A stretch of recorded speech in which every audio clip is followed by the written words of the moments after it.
The moment when Brienne witnesses Renly's death, she is completely destabilized. She is rendered helpless, and there is nothing that she can do.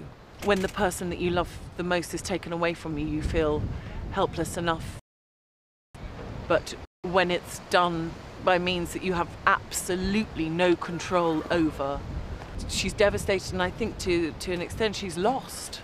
It was a really fascinating process to work with David and Dan on that, and everyone else on the production team to try to figure that out. We had a lot of elements in that scene.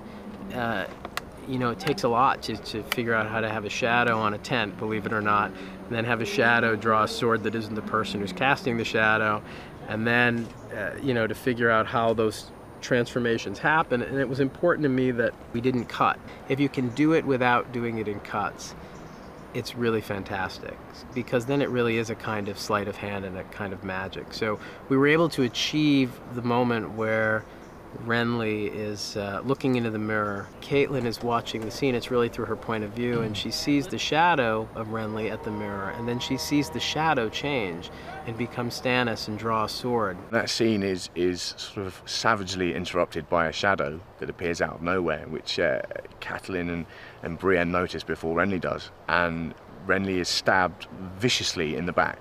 So that was it was extraordinarily fun to film that scene. It's just exciting to see all the green screen elements that are going to make this moment actually work visually, because obviously we can't get an actual shadow to kill me.